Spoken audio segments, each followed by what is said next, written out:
No dia a dia da atividade policial, não é incomum que os policiais que trabalham na rua, em razão de atender diversas ocorrências, sejam intimados para comparecer à audiência. Em se tratando de militares, eles são intimados mediante requisição à autoridade superior, ou seja, ao comandante. O juiz expede o ofício ao comandante determinando que os militares compareçam à audiência no dia tal, a hora tal. Já os policiais civis, quando eu digo, são os não militares, sejam os policiais penais, civis, federais, eles são intimados diretamente com comunicação imediata à autoridade superior. Na prática, acaba procedendo de forma semelhante à feita em relação aos militares. Encaminha um documento ali para a instituição policial civil, ao superior, determinando que os policiais compareçam. A finalidade de não se intimar o militar diretamente é porque o oficial de justiça não vai chegar entrando no quartel procurando aí o militar para intimá-lo. Além do mais, o comandante tem que ajustar a escala de trabalho para que aquele militar esteja em condições de depor no dia designado pelo juiz. Alguns apontamentos muito importantes para os policiais que vão comparecer em audiência, dentro da lei e da jurisprudência. Primeiro ponto, o policial, quando é intimado para comparecer em audiência, por vezes ele não lembra da ocorrência, até porque ele atende muitas ocorrências semelhantes no dia a dia. Eu não me lembro de todas as audiências que eu faço muitas audiências, e quando eu era policial também não me lembrava de todas as ocorrências.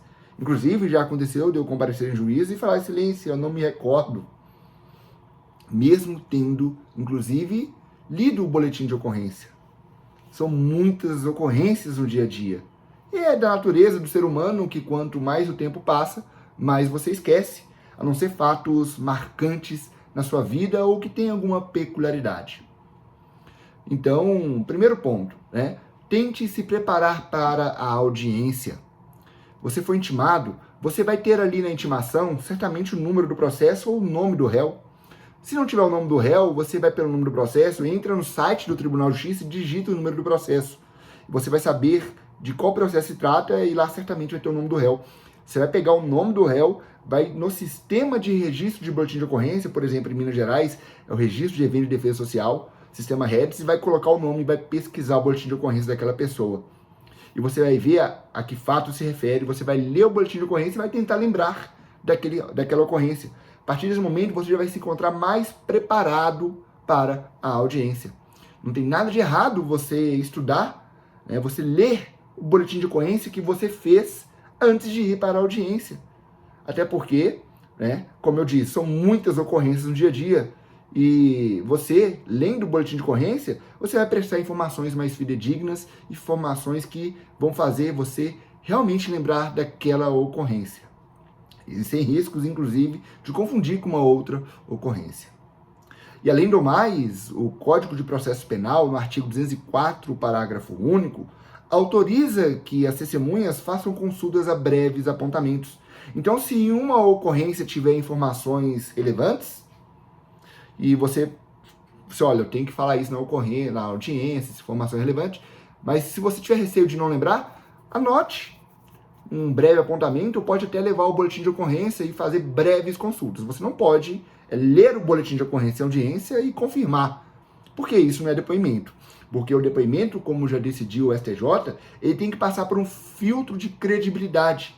E esse filtro de credibilidade ele acontece quando a testemunha é perguntada pelas partes em audiência, Ministério Público, advogado, pelo juiz, e vai narrando os fatos de uma forma lógica, concatenada, sem ler o que está falando. Antigamente era comum, quando chegava em audiência, ler isso aqui que você falou na delegacia. Confirma, depoimento encerrado. Hoje isso não é mais aceito, e se fizer, dá nulidade. O promotor ou advogado pode ler pequenos apontamentos para lembrar o policial, mas não ler tudo e perguntar se confirma, porque você fere aí a credibilidade do depoimento da testemunha. Então, você estudar o BO e fazer breves consultas apontamentos é perfeitamente lícito, não tem nada de errado nisso e encontra previsão, inclusive no Código de Processo Penal, artigo 204, parágrafo único. Um outro ponto é que o policial não é obrigado a passar dados do informante. A lei anticrime já havia uma previsão normativa, um arcabouço legislativo que tratava disso. E a lei anticrime veio somente a reforçar isso ao prever que os dados do informante não serão revelados. Inclusive, tem situações específicas que podem ser reveladas, mas não é a regra. Inclusive, ameaçar a testemunha sob pena de prisão, quando ela tem o dever de guardar a informação, por ser uma informação sigilosa, configura crime de abuso de autoridade. Então, se em audiência quiserem saber quem é a testemunha, quem é o informante do policial, você, policial, não é obrigado a falar. Sob pena, inclusive, de abuso de autoridade de quem assim insistir e ameaçar prender o policial, sob pena de ameaçar prender o policial em audiência por falso testemunho. É claro que toda regra há exceções, mas a regra é essa. Inclusive, a lei diz que revelar dado do informante precisa, inclusive, ser previamente comunicado e do seu consentimento.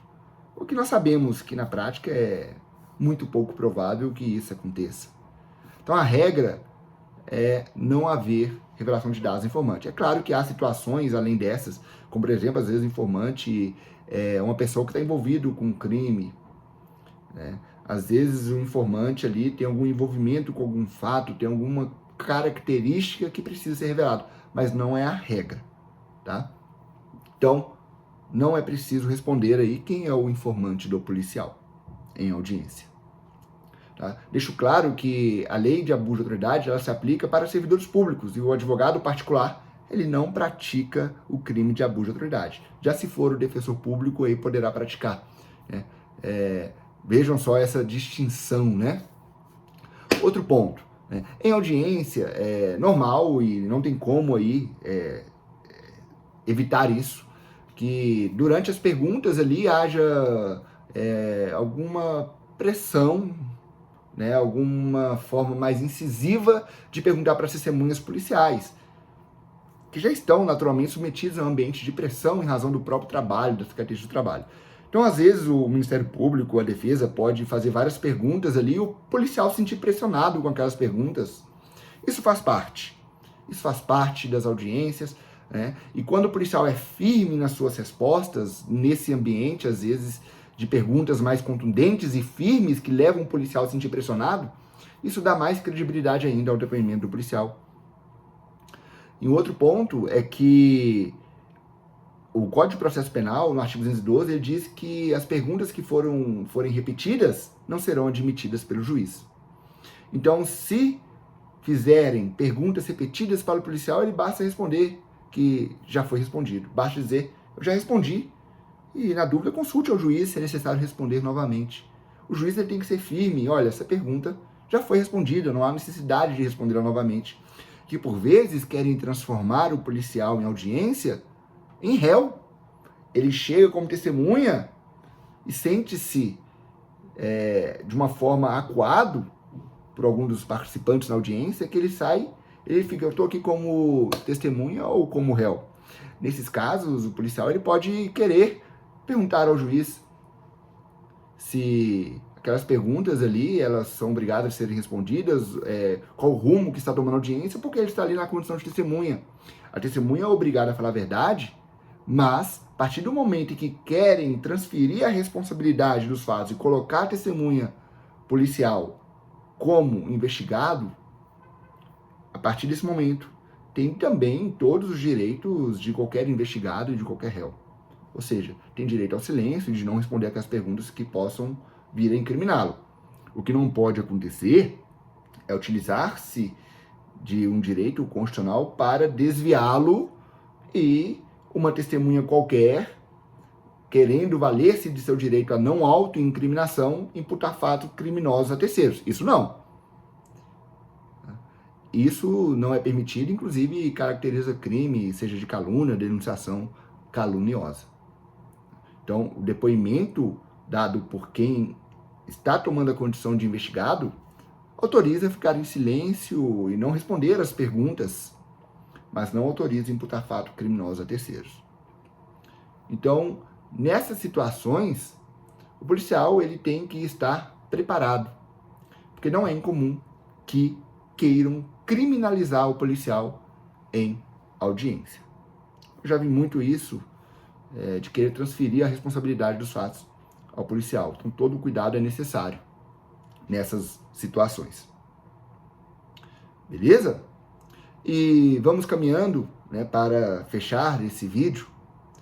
E mais uma informação importante para os policiais é que, repito, recentemente, eu já disse em outros vídeos, o STJ disse que está querendo superar, o ministro Ribeiro Dantas disse que é necessário superar a jurisprudência que confere credibilidade à palavra do policial que serve como prova para condenação. No sentido de que se houver somente depoimento de policiais, sem outras provas, não há elementos para condenação. Porque numa situação em que há somente policiais, a pessoa que, em tese, praticou o crime, a pessoa fica sem defesa. Quando você condena somente com base na palavra dos policiais, o entendimento que o ministro do STJ levantou, né, foi pedido vista, vai voltar a ser debatido esse assunto, e pode ser que isso venha a prevalecer. É uma forma de forçar as instituições policiais a adquirirem câmeras. Beleza? Então é isso aí. Eu acredito que eu passei os principais apontamentos aqui para vocês em relação à postura do policial em audiência. Seja firme, leia o boletim de ocorrência, se necessário consulte apontamentos. Você não é obrigado a responder como regra quem é o informante que te passa informações a respeito de crimes, né?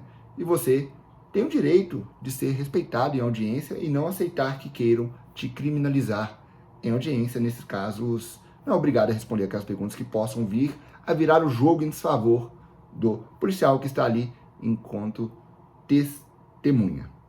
Beleza?